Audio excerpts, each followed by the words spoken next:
어려운 상황이긴 하지만 예, 예. 우리 생명과 우리의 안전을 우리 스스로가 이제 지켜나간다는 생각으로 늘 관심 갖고 지지 응원을 해주시면 참 좋을 것 같습니다. 네. 사실 위안부 판결이 2심에서 뒤집힌 게 일본 정부를 국내법상 이렇게 제소할 수 없다. 이런 의견이었는데 지금 당장 소를 제기한 쪽이 원전 운영사인 도쿄전력 기업이기 때문에 강제징용 노동자들 같은 경우에는 기업에게 책임을 물었거든요.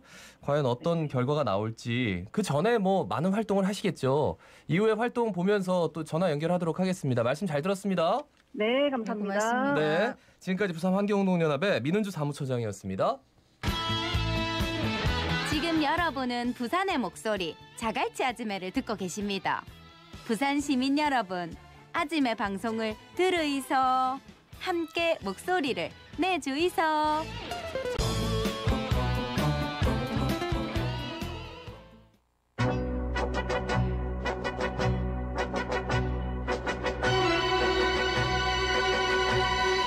자, 조경근의 월간 논평 정치 이야기를 좀 품격 있게 해보겠습니다. 경성대 조경근 교수 함께합니다. 어서 오십시오. 안녕하세요. 안녕하세요. 예, 요즘 여도 야도 이제 선거가 끝나고 나니까 네. 뭐 당권을 누가 가져가느냐, 그러니까요. 앞으로 대선을 어떻게 준비하느냐 가지고 굉장히 네. 혼란스러워서 예. 이슈 쫓아가는 것도 좀 힘든 것 같아요. 그렇습니다. 예. 일단 여론조사 얘기부터 좀 해보겠습니다. 네. 리얼미터가 YTN에 의뢰해서 지난 19일에서 23일 동안 전국 18세 이상 2,532명을 대상으로 조사한 결과 문재인 대통령에 대한 부정평가가 63.0%, 63%를 찍었습니다. 네. 취임 후에 이제 최고치인데 자세한 사항은 중앙선거 여론조사 심의위원회를 참고하시기 바라겠습니다.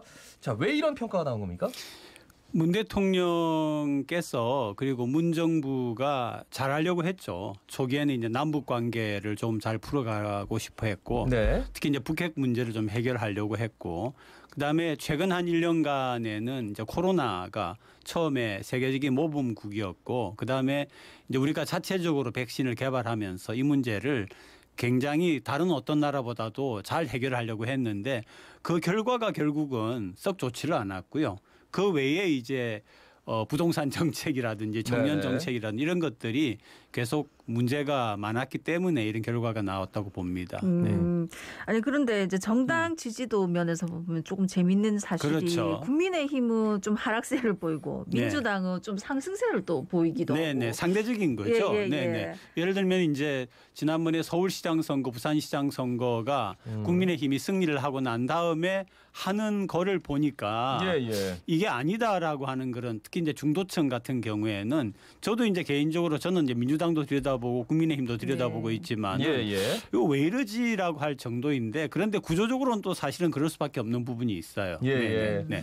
그런데 이제 오세훈 박형준 시장 같은 경우에는 청와대 초청돼서 뭐 다른 논의도 했습니다만 다 가려진 게 이명박 박근혜 전 대통령 좀 사면해달라. 그리고 서병수 의원 같은 경우에는 국회에서 또 연설을 했어요. 이러면서 이게 당 차원에서 어떻게 이게 또 해결이 될까? 당 차원으로는 아닌 것 같고요. 이제 차이가 있습니다. 완전히 차이가 있는 게 그 다른 두 분 같은 경우에는 사면해달라라고 이야기를 한 거고 또 한 분 같은 경우에는 아예 탄핵 자체가 잘못됐다라고 하는 뉘앙스를 가지고 있었어요. 근데 둘 다 뭐 요구한 건 사면이었잖아요. 네, 요구한 건 사면인데 왜 그 사면을 요구한 그 배경이 틀리기 때문에 만약에 그 탄핵 자체가 잘못됐다라고 이야기하면 이거는 대한민국의 그 헌법 질서의 근간을 흔드는 거거든요. 헌법재판소가 정당한 절차를 거쳐가지고서 탄핵을 했는데 그러면은 헌법재판소의 탄핵 자체가 잘못됐다라고 하는 얘기가 되니까 그거는 굉장히 심각한 문제가 되고요. 잘못은 있었지만은 이제는 이 정도 했으면 됐으니까 사면해달라는 분명히 차이가 나는 거죠. 그런데 저는 아까 말하는 그런 후자의 그런 정치인 같은 경우에는 이게 뭘 위해서 이런 얘기를 하는 건가? 개인 자신을 위해 사는 얘기인가? 진짜 충정인가? 저는 상당히 어떤 것들을 밖에 내세운 결국은 자기중심적인 그런 주장이지 않았는가? 그건 받아들일 수가 없죠. 그 의도가 어떻게까지 있을까? 그걸 보셨다는 건데 그럼 어떻다는 거예요? 예를 들면 이제 정말로 그게 뭐 어쩌고 저쩌고 만약에 이게 탄핵 자체가 잘못됐다라고 하면은 그때 당시에 그 탄핵을 찬성하는 국민이 굉장히 많았거든요. 네. 예. 과반수 이상이었는데 네. 그러면 국민의 그 마음에 그 반한다는 얘기고 그 정치인은 그런 사람 정치에 되겠습니까? 그다음에 또 하나는 만약에 이게 그런 절차를 통해서 한 그 탄핵이 잘못됐다라고 하면은 그러면은 아까 제가 말씀드린 것처럼 헌법재판소의 존재 자체를 부정하는 거 아니에요. 그런 분이 어떻게 정치인이라 그러고 그렇게 이야기한 배경이 뭐냐라고 하는 거죠. 그래서 이제 국민의힘 안에서도 비판 여론이 커지고 네, 네. 하니까 한 발 물러섰더라고요. 탄핵 자체가 잘못됐다. 그걸 되돌리자는 얘기는 아니다. 그렇죠, 이렇게 그렇죠. 한 발 네, 물러서긴 했더라고요. 예. 그러니까 이제 국민의힘 같은 경우에는 이번에 중도의 마음을 얻어가지고 네네. 두 시장 선거에서 승리를 했는데 이게 소위 도루묵이 되는 거죠 잘못하면은. 네, 예. 네네. 자, 민주당 얘기해 보겠습니다. 민주당이 이제 차기 지도부 선출을 위해서 이제 온라인 투표에 들어가는데 네. 일단은 대의원 권리당원들의 온라인 투표가 어제부터 시작돼서 그렇죠, 그렇죠. 오늘 저녁 10시까지 진행이 네, 되는데 당대표의 이제 송영길, 홍영표, 우원식 후보의 3파전입니다. 네. 그래서 TV 토론회가 열렸는데 네. 보시진 않아? 보셨습니까? 아, 네, 저 좀 봤습니다. 봤어요? 무슨 얘기를 예, 하는지 역시, 봤고, 예, 예. 예. 그 보면은 이제 송 후보 같은 경우에는 잘못된 거는 분명하게 잘못됐다라고 이야기하고 넘어가자, 개혁하고 혁신하자라고 하는 입장이고 또 홍 후보 같은 경우에는 그게 아니다, 무조건 문정부를 지켜야 된다라고 하는 그런 좀 입장이고요. 우 후보 같은 경우는 약간 중도적이면서도 역시 또 잘못된 건 잘못됐다라는 이런 입장의 차이를 보이더라고요. 세 분이. 네. 네. 뭐 대부분 이제 비슷비슷한 얘기들을 하는데 네. 우원식 후보 같은 경우에는 지금 민주당 내에서 네. 뭐 그동안 뭐 세금 문제라든지 네. 이런 거 지금 조금 바꾸자 하는 거에 좀 반대하는 내용이더라고요. 그렇죠, 원래 하던 대로 그렇죠, 해야 된다. 그렇죠. 원래 방향이 맞다. 이렇게 네, 얘기를 네, 하더라고요. 지금 근데, 사실 뭐 종부세 논쟁도 그랬고 네. 그리고 또 공시지가도 공시가격도 네, 네. 그렇고 그 뭐 여러 얘기는 있는데 구체적으로 뭐 정책을 이렇게 하겠다라는 네. 게 크게 보이진 않는 것 같아요. 제가 한마디로 정리를 해드리면은 두 당 모두가 지금 내년 대선을 앞두고 또 이제 보선이 끝난 다음에 상당히 이게 좋게 말하면 조정의 과정에 있고요. 나쁘게 말하면 혼란의 과정에 있다고 저는 생각을 하거든요. 다시 말하면 국민의힘 같은 경우에는 이제 뭐 당권을 잡기 위해서 또 뭐 이렇게 하고 있고 민주당 같은 경우에도 지금 보면은 그 당권을 잡으려고 세 분이 나서 있는 거 아닙니까? 근데 이 세 분이 하는 얘기를 보면은 서로 다른 얘기를 하고 있을 뿐만 아니라 특히 이제 수석 대변인이 우리 부산의 국회의원이시죠. 네. 그분 같은 경우에는 아니다. 부동산 정책은 그전에 있었던 그 기조대로 그대로 간다라고 했는데 하루 이틀 만에 아니다. 수석 대변인이 대변을 하는 게 아니라 자기 얘기를 하고 있다라고 하는 얘기가 또 민주당에서 나왔어요. 네네. 그러니까 이게 지금 두 당 모두가 지금 현재 혼란스러워요. 그 당권을 쥐기 위한 그런 과정 속에서 굉장히 혼란스러운 정리되지 않은 자기 이야기를 많이 하는 그런 모습을 지금 보이고 있는 거죠. 예. 내일은 또 국민의힘 원내대표 투표가 진행됩니다. 네네. 네, 초선에 이어서 재선 의원들 주최 토론회를 이제 해서 이제 네. 국민의힘 원내대표 후보들이 이제 마주서게 됐는데 네. 뭐 누가 좀 우위에 있다고 보세요? 이렇게 얘기하면 조금 어려우실 테고. 예. 사실 근데 원내대표 투표에 누가 나왔는지 잘 모르는 분들도 계세요. 그럼 소개를 한번 해주시죠. 예. 네. 소개를 좀 해주시죠. 네. 그러니까 지금 원내대표를 말씀하시는 예. 네네네. 네.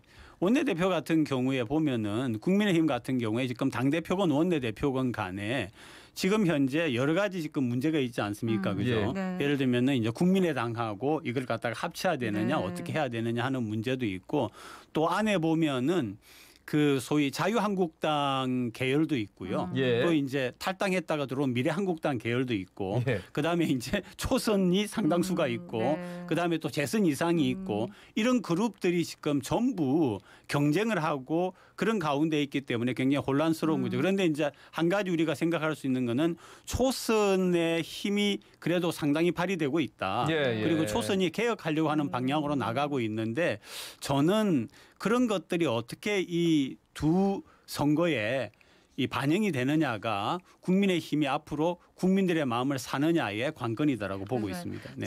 처음에 이제 국민의힘이 만들어지고 나서 이제 투표 국회의원 선거 끝나고 나서 교수님들 말씀하셨던 게 국민의힘은 앞으로 초선이 어떻게 하는가에 따라서 달려 있다고 하셨는데 뭐 원내대표 나온 분들은 다 그분들은 아니고 어떤 핵심의 마음이 어떻게 반영이 되는지 그건 한번 지켜보도록 하겠습니다. 네 분이에요. 권성동, 김기현, 김태흠, 유이동 의원인데. 뭐 거기에서도 굉장히 웃기는 게 무슨 영남이니 비영남이니 하면서 그래서 제가 그 얘기를 하기가 싫은 거예요. 그러니까 원내대표를 뭐 영남으로 하면은 당 대표는 뭐 비영남으로 가고. 네네 그런 얘기 자체가 어떻게 지금 한국을 이끌어 나가는 두 거대 정당 중에 하나로서 어떻게 할 거냐라고 하지 않고 굉장히 이런 단어가 있는지 몰라도 소잡은 얘기를 하고 있는 거예요. 굉장히 좁고 자기중심적인 얘기를 하고 있기 때문에. 솔직히 정치학을 하고 있지만 별로 들여다보고 싶지 않은 그런 지경입니다. 네. 어제 이제 주호영 원내대표하고 그 누굽니까 안철수 죄송합니다. 대표하고 만나가지고 뭐 합당에 관한 의견을 나누고 오늘 나중에 발표하겠다. 그래서 지금까지 했죠. 뭐 나온 보도로는 안철수 대표 같은 경우에 뭐 원칙에 뭐 당대당으로 하자고 했죠. 뭐 하자 뭐 이런 얘기를 했는데 어떻게 보십니까? 그러니까 이제 그게 이런 문제가 있더라고요. 보니까 당대당으로 할 경우에는 당명도 새로 정하고 로고도 정하고 당원도 새로 정하고 하는 굉장히 긴 절차가 있기 때문에 시간이 너무 걸린다. 그래서 좀 미안한 표현이지만 흡수하는 것처럼 해가지고 일단 가면서 안의 것을 바꿔가자라고 하는 것이 국민의힘 쪽에 주호영 지금 현재 원내대표 대행이죠 지금. 대행이죠, 그죠? 아니 당대표 대행이죠, 그죠? 당대표 대행이죠, 그죠? 그 주호영 대표가 하는 얘기고 안철수 대표 같은 경우에는 당대당으로 해야 된다. 그게 이제 원칙이 있는 거예요. 네. 그래요. 근데 정말 누구 따라가는 게 이름도 너무 많이 나오고 그 와중에 이제 김종인 전 비대위원장의 행보가 굉장히 좀 많이 얘기가 되고 있습니다. 우선 김종인 전 위원장하고 원희룡 제주지사가 만나가지고 인터뷰를 했어요.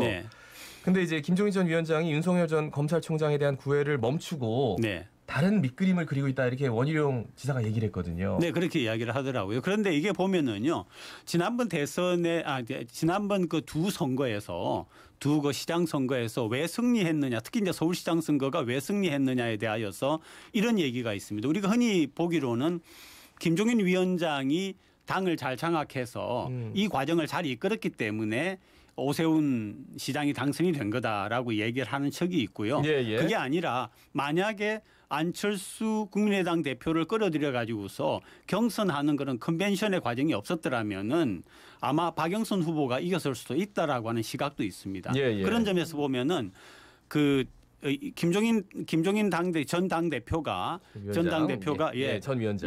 전 위원장이 그 뭡니까 이 안철수 당대표를 갖다가 반대를 했지 않습니까? 들어오는 자체를. 그랬는데 만약에 안철수 당대표와 경선의 과정이 없었더라면은 안 됐을 거다라고 보는 거죠.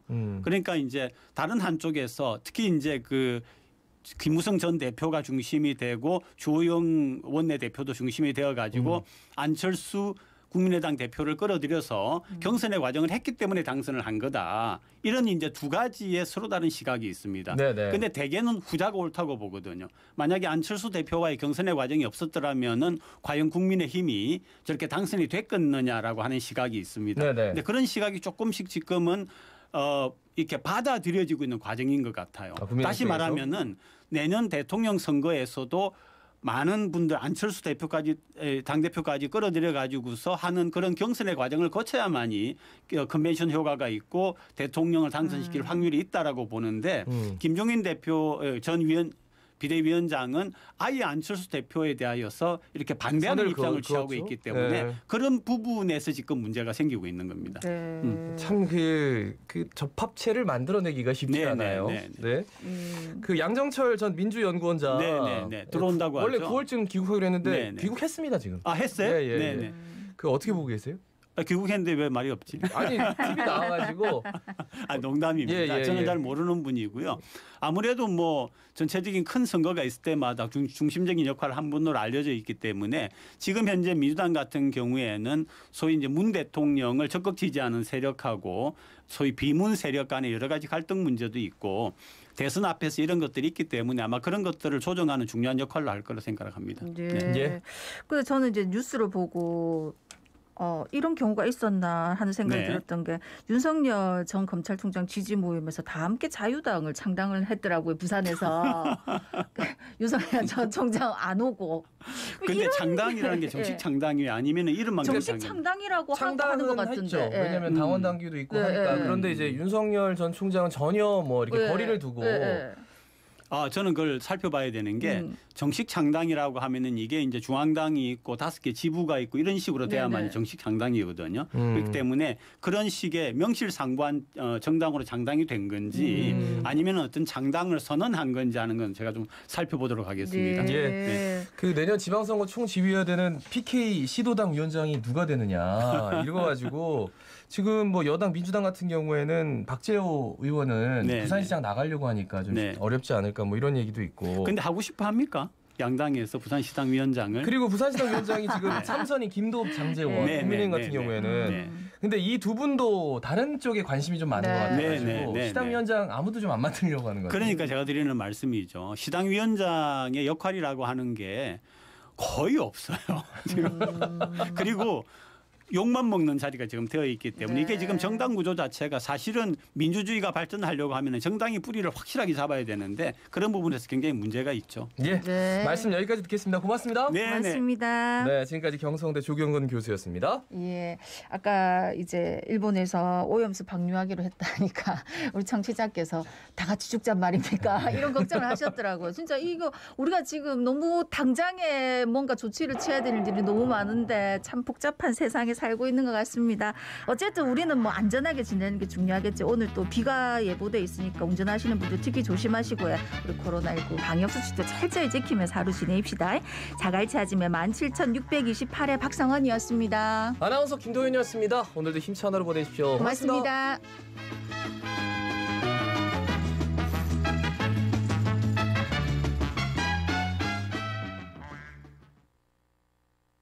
지금 시각은 8시 57분입니다. 57 교통정보, 아름다운 부산의 새로운 관광 콘텐츠 해운대 블루라인과 함께합니다.